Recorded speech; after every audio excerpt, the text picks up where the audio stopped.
Hey there guys, it's Metro, and today we're back celebrating Pokemon's 20th anniversary again with this legacy look at Pokemon's Generation 1, alright, playing Yellow. And we're obviously going to continue chatting about random subjects because I feel like this is how you celebrate the 20th anniversary of something, right? You remember things and you think about the good old days and the ways that things went down in the past and all that. So, like I said last episode, I would love to make this an open discussion between you guys. It's really, a good place for me to share my opinions, but I think you guys probably have even cooler stories. So if you feel like you could relate to some of these topics, I would love to hear your contributions, all right? Today we're going to talk about two things. First of all, just briefly, sun and moon, all right? So I recorded the first episode way before Friday, whenever the news came out, but now it is indeed after that, and I am very excited about what looks to be Pokemon's 7th generation. I am a bit disappointed that we saw literally nothing other than a name, but I don't even care, man. Just the idea of it, the theme itself seems really, really, really cool. So we'll try not to make this too much about that. In fact, I really think that's all I have to say. I'm looking forward to seeing what the region's going to be like, how sun and moon relate to the story and the region itself. I would also really like to see some type of significance, like some day and night cycle equivalent, or like not even equivalent, but just more importance to the day and night cycle somehow, and maybe new Pokemon related to it. But I don't know. We'll see. Now, what I had planned to talk about here is, first of all, this cave. All right, man. I remember this was why I had to buy the strategy guide. So last episode, I told you guys about how, when I was in 4th grade, this game came out. I beat Brock, probably the first day or so I had the game. And then, wow, I was lost. This cave was absolutely brutal. I remember watching my friends play the game, and they said the same thing. So I had to go out and get the strategy guide because there were not online walkthroughs of games at the time. There was just, maybe there was, but there was so few of them, and I did not know how to use the internet properly at that time. So, yeah, I think I might still have them up in the attic. There's like, the blue guide was just a big laminated picture of a Blastoise, and the red one was for a Charizard. And, of course, like I said in the last episode, when I was young, only 14 or so, I really thought that you needed to have both games and that they were very different. So I actually bought both strategy guides. I mean, what a waste of money. Well, waste of my mom's money, but yeah, it's kind of funny when you're looking back at that, man. But this cave absolutely gave me fits, dude. And you know what? It did not get any better with age. Even when I'm playing through this again, you'll see, you've already been seeing how much I've edited out because, wow, man, the encounter rate is high. It's just a mess. It really is. For so early in the game, it's a real ton of artificial difficulty. And then the trainers that you fight at the end here they're not that easy either. And even, when they make fan games like ROM hacks of Red and all this, yeah, the Mount Moon is always still like, it's a focal point of the early challenge. So, I don't know. What do you guys think? Do you guys think that Mount Moon was a good representation of the game's difficulty? I feel like it's iconic, but, even looking back at it, it was like, yeah, the rest of the game was just really straightforward. This and Victory Road, compared to every other game, they were really straightforward. Now, here you'll see a really cool thing here. I completely forgot about this in Yellow, but yeah, Jesse and James are actually in the game, yeah, which is kind of cool. I didn't really think about that when I started playing it. I forgot that they did try to make it a lot like the anime. Obviously, you start with a Pikachu, but the actual events of the anime do not transpire. Not in any way. In fact, there's a ROM hack for just that. It's very different, but it's pretty cool. Now, of course, this is all randomized, so yeah, the team that they have is not really what you could expect. But the second thing I wanted to talk about is my perception of town number 2, which was Cerulean City, okay? I have a really strange memory of Cerulean City, which I'm going to share with you guys today. Cerulean City, like I said, I spent so much time on Mount Moon that when I finally figured out how to get out, it was like I had beaten the game. I was so excited. I was like, oh my god. And I think I caught a few Pokemon. Like, I think I caught a Jigglypuff and, some other stuff, maybe a Geodude. And I was like, oh man, I'm on top of the world, man. Just got out of Mount Moon as a little 14-year-old kid, you know? So then when I got in Cerulean City, the guide said that you won't be able to go back until you finish the events of Cerulean City. Like, you can't actually leave the city until you complete the city, okay? So at that point, it kind of like set in my mind that I was in some sort of end game or something. I don't even know what to say about the situation. But it really kind of changed the approach I had in the game. Before, I felt like very open worlded, I guess. I don't know. I felt free. And now I felt really restricted, like if the game was over. So I remember, I got the game for whenever, like Christmas time. And then for my birthday, I don't know, this doesn't really line up. I just remember at one point a bunch of family was over. And my uncle, who, he was always like really big into technology. Like, he was one of the first people to have a computer, one of the first people to have a cell phone. And he still is. He buys new cars every time there's massive upgrade technology. He buys new, I don't know about computers. I don't follow his home life as much as I used to. But I know he's got like all new TVs every few months, whenever there's new stuff that comes out. And he's a very frugal man. So like, I know he knows technology. So when he saw this handheld device, he was really interested in it. And there was something that was in my brain that I don't know if it was like a primal defense mechanism like a 14-year-old boy has, but I was really, really cautious to let anyone touch my game because of how much time I had just spent on Mount Moon, and now that I knew I was stuck in Cerulean City. So I just remember he was like, hey, I'd love to see your Game Boy or whatever, And I was like, oh yeah, I don't know. And my mom was like, I wasn't trying to give it to him. And my mother was so fucking mad at me. It was unbelievable. She was like, I don't know why you're acting like this and all this. And I don't know why I was acting like this either. It was just like I said, this weird defense mechanism where I was like, I can't let anyone else touch this because if for some reason he messes it up, I'm going to have to do Mount Moon all over again. And I had this big like series of ideas in my head, like he's gonna want to do this, he's gonna go try to catch Pokemon, he's gonna do this. So I actually sold my Pokeballs so he couldn't use them, right? And I was like, oh, I'll sell them and then just buy them back. He won't be able to figure out how to buy them. I put myself in a really weird situation where I knew he wouldn't be able to like leave the town, like he wouldn't be able to do anything, he wouldn't be able to go to the gym, he wouldn't be able to find it from where I was. I think I was like right at the edge of the bottom left side of the town. And I was like, oh man, I was literally, it was a struggle. Like my mother forced me to show it to him. And then I beat all these trainers up here, I beat all this stuff up here. And I just made sure that there was like very little variable for him to mess up. And then I gave it to him. He held it in his hand, like, picture, you're holding your cell phone, just looking at it. Then he flipped it over, looked at the back, took the thing off, looked at the batteries, put the back thing back on, flipped it back over, used the arrow keys twice, once left, once right, and then he handed it back to me. And he was like, oh, that's pretty cool. I was like, yeah. And I remember saying too, when I handed it to him, I was like, yeah, so right now I'm stuck in Cerulean City, so you won't be able to go anywhere. And I said that to him, like, I was like, please don't do anything stupid. Like, I was trying to get him to not do anything stupid. And he just, like, he didn't even acknowledge that I said that. He just started examining the device. I still remember this, like, so vividly because he's, despite, very technology driven and, I should be able to relate to him in that way. I don't feel like I have much in common with him, even though I do.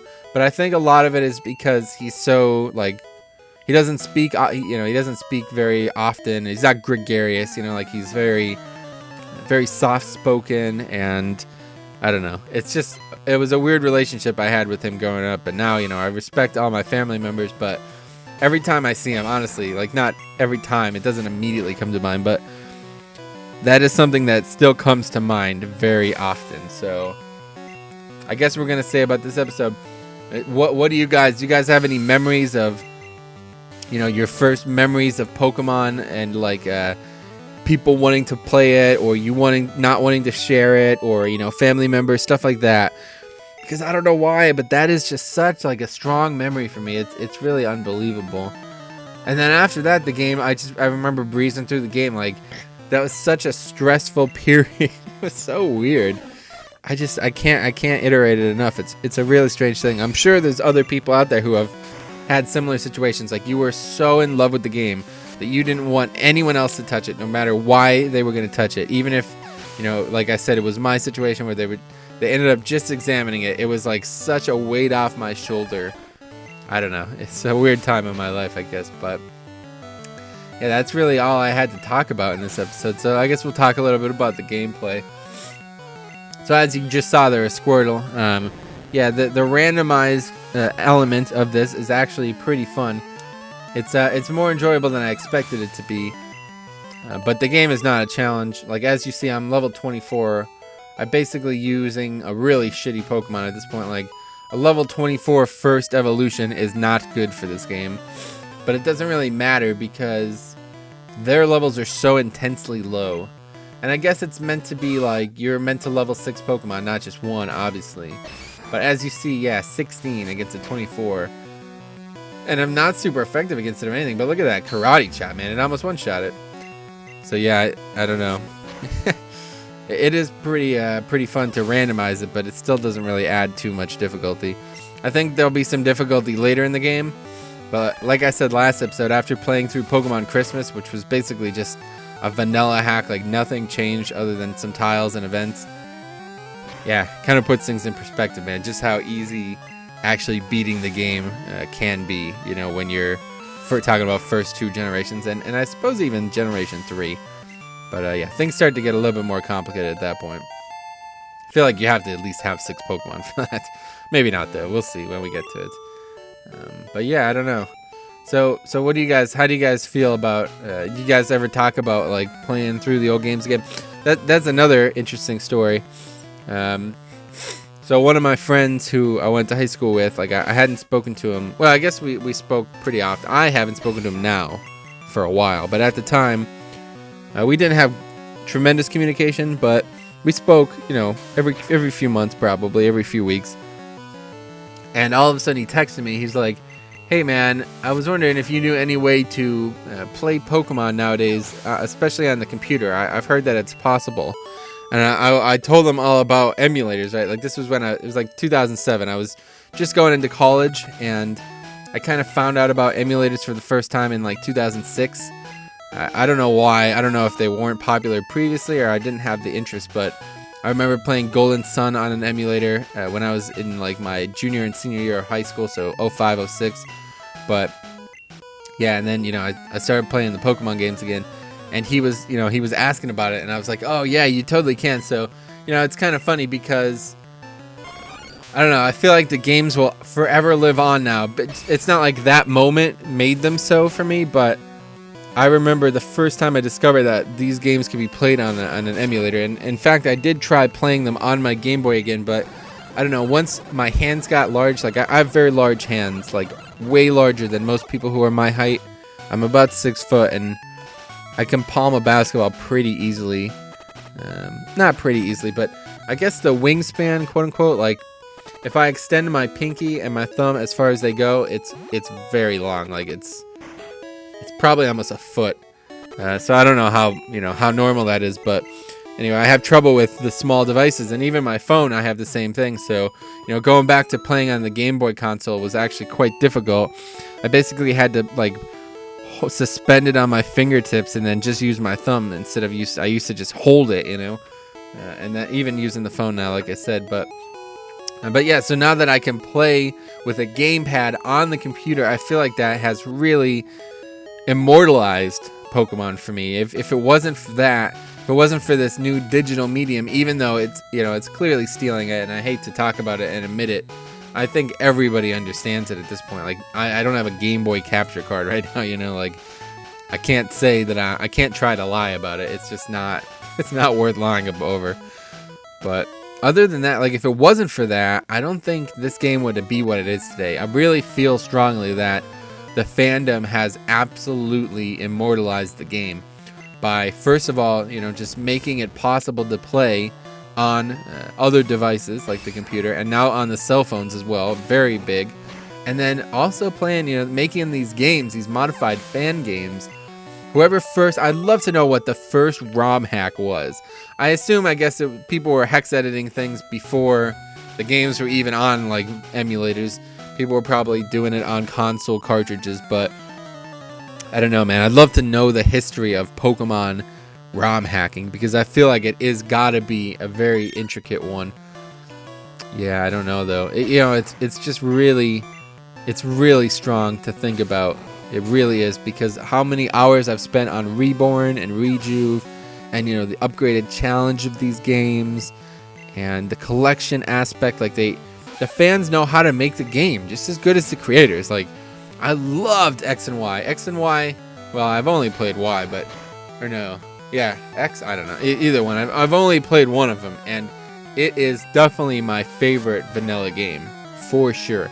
And in fact, I think I'd rather play it over some fan games, because sometimes the fan games are really poor. The dialogue's shit. It's not well spelled. It's not well written. It's just clunky. The characters aren't good. At least in this game, you know what you're getting. You're getting, quality English, like spelled right. The characters aren't going to be deep, but you know what to expect from the story. And even in X and Y, the Generation 6 game, it's really the story is not bad. Like, the whole Lysandra character, or however you say his name, was quite intriguing, honestly. I enjoyed it, and the world was amazing. So but then that's just to exemplify how good the worlds are in these fan games as well, because you see Reborn, how many hours. I've definitely spent more time on these games than I have on X and Y, even though I played it heavily when I got it. There's just something about these fan games, man, that it really shows you the community can make these games just as good. And it's not even, there's no real technical skills involved. We're just talking about purely creativity. And that level of creativity is unbridled. I don't feel like there's any other community that is as potent as this. Like in World of Warcraft, another game I played, I think over a full year of playtime on a single character at this point. So that should really put it in perspective. But the fans of that game are really just terrible. Like, it's gotten to a point now where the community is ruining the game for me, and it's really unfortunate. So, like, as creative as fans can be, they're so spiteful and childish and immature about things that in that game it's the complete opposite. It's actually killing the game. Whereas in Pokemon, the fandom is actually immortalizing the game for me. And I guess it's more prominent. Like, so in WoW, people create add-ons, and some of them are really good. So that level of creativity is exceptional, but it's a lot more technical than it is creative. And in Pokemon, it's the complete opposite. Somebody's eventually come up with a single program that allows people to make these games and make it more easy for people to do. And now the creativity is just flowing out every pore that's possible. Like, when you can do this and do it freely without having to be able to write, like, different programming, scripting languages and all this crap, then yeah, the sky is the limit, man. And you see some people who are really genius minds, and it's almost a shame that they've spent their time on Pokemon games, because I don't know, if they kind of just went into writing, it might have been even better. But yeah, that's my rant, kind of my topics for today. So now we're going to take a look at Misty. One final topic is I had a really deep it was like a sensitivity towards Misty. I felt that she was heavily sexualized, and at that young age, I was quite timid around the women of the world, especially women that were attractive to me. I really found myself quite timid, and I knew there was another girl in my class who loved Pokemon, and she was really fucking sexy, to be honest. Like, even at that age, she still is. It sucks, man. It sucks to be like so timid in that situation, because I just remember everybody talking about Misty, and like I remember there was already fandom, like people were drawing her like naked, or with like even a smaller bikini and all this, because I think in this game, let's see what she looks like. I haven't seen it in a while. Yeah, so yeah, she's not actually wearing a bikini. Yeah, that's right. I don't know, maybe she was in the original game, but I don't know. Either way, I just remember, some of my more crass friends, they were really objectifying the Misty character, and it really made me even more awkward to consider the notion of this girl who played Pokemon, because I was attracted to her, and I felt like there was like this level of awkwardness between the game, me, and her, just because of these things. And then after that, there was nothing else like that. Like, I guess the Erica gym is similar. There's some weird, like, dude creeping on the chicks, but I don't feel like Erica is overly sexualized. Misty is really, I feel like, really the female lead of the game, and in the anime especially, despite her only being like the second gym leader. So I don't know, there was kind of this weird tension there. I don't know if anyone else has that, but I definitely remember struggling a lot. As you see there, I think it's my first death in this. No, actually, I do lose to Jesse and James, but I cut that out because they have a ghost Pokemon. So I literally couldn't beat it with my Machop. I had to get another Pokemon that could do it. But yeah, the Misty battle itself was, was difficult. And even in these enhanced, like Kaizo Blue, I've seen, these games, they really show you just how difficult Misty can be. And, the first 3 gyms are all this way. If you don't have good counters, they're pretty difficult, even though they have such few Pokemon. But, woo, that was a lot to get around on 21 minutes worth. So, thanks for watching. I'm super excited about Sun and Moon. And we'll see, man. I think I might be investing in a capture. We'll see what happens in this next year. I obviously have like 8 months to potentially worry about this.